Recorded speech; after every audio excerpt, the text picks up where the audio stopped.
leading the international mediation to end the Israeli-Palestinian bloodshed. The country will send 2 security delegations to Israel and Palestine to ensure the implementation of the truce.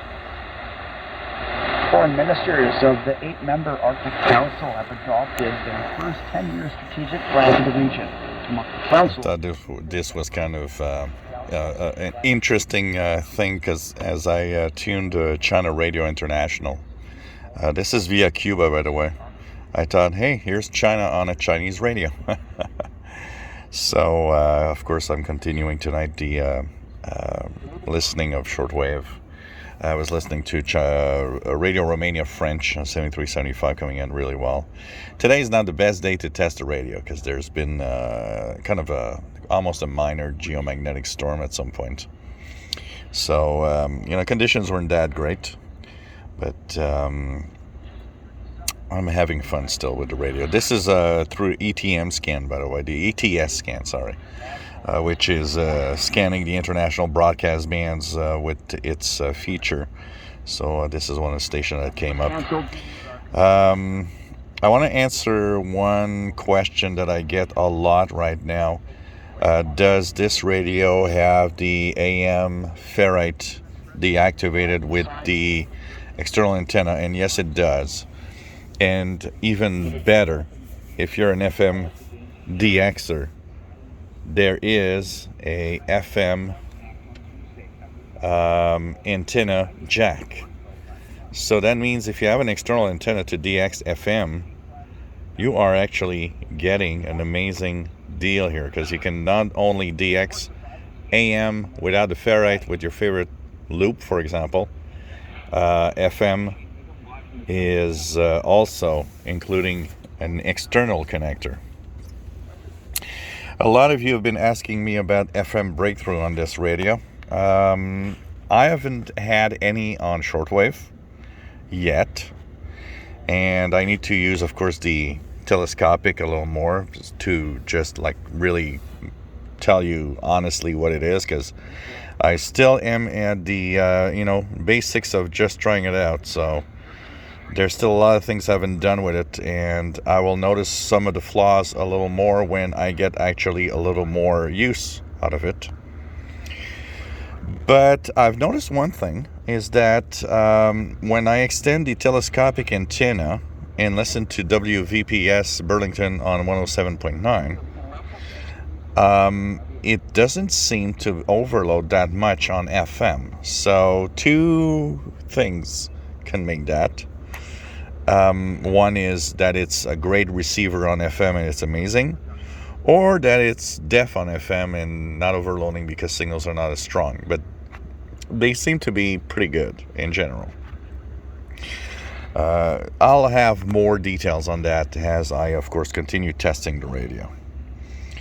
Apart from that, I'm still having fun with this. It's a big radio, guys, okay? I've been using this receiver on the same battery since, it's been actually powered on for, and with high volume sometimes, for at least the last 6 hours in more. And the battery level is still high. So, same battery, looks like battery life isn't that bad. And the fact that you can, of course, switch batteries, because there's 2 batteries in this thing. 2 18650, but only one is used at a time. What happens is that there's a switch in the back. You need to have more power, you switch it to the other battery, and we continue using the radio. It's kind of a backup system, basically, which is kind of interesting. That's the first time I see a radio with that. Am I still blown away by this radio? It has its flaws. I'm starting to see some little flaws here and there. But even with the flaws, I can already say, if you're about to buy an Sanjian NTS 909X2, which is an okay radio and nothing more than an okay radio, instead of going for looks, go for performance, and this is much more performance than the Sanjian does. So already I can tell you that. And for the price point, they're not that far apart. So, and you got 2 speakers, stereo and FM. I mean, you know, I look like a Tecsun, you know, salesman or something, but I'm not. Okay, this is really, really independent. If that was crappy, I'd say it's crappy. I've seen some flaws, and I'll make a video about the flaws and the things that I find a little annoying. But I'm not, you know, this radio, every radio has some things that are not just right. But I'm extremely happy, and this radio is, I think, a great device made by Tecsun. It's a high-hand receiver. You know, saying G and ATS 909X2 on the box, it says the ultimate radio or something like that. It's not. This is closer to an ultimate radio than the St. Gian is. I can tell you that. And of course, we'll compare. A lot of you have been asking about Tecsun PL330 compare and all of that. You know, it's like, let's just be fair, guys. Okay? Because the Tecsun PL330 is a great radio. And it's very, you know, it's like, what? This radio is at least, you know, 4 times, if not 5 times the price. Just saying. If you get a PL330, you've got an amazing receiver for the price paid. And once again, I want to stress out, you're not going to get something on this radio that you aren't capable of getting on a PL330, which is a small, portable, decent radio, decent performance. So, if that's the only thing you can buy, you know what? You're in the big leagues. The PL330 is giving you big league performance in a radio that, you know, I look at that today, 2021. I mean, I would have dreamed to have a PL330 performance in 1982 when I started. I mean, you've got to be fair here. You've got to be fair about it. You know, this has features and stuff that brings it to another league.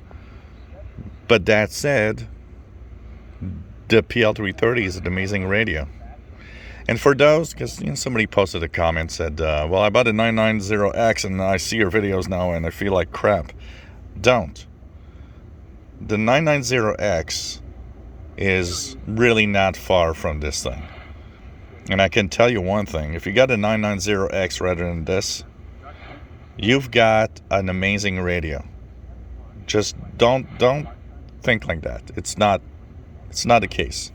I might be happy about this one. I might be finding it really cool. But that said, you know, is it up to the value of how much money it costs? You know, that's another story, and it depends what you're searching for, basically. Anyways, more videos coming up. Hope you enjoy. If you enjoy, please subscribe. Give us thumbs up. Thanks for watching.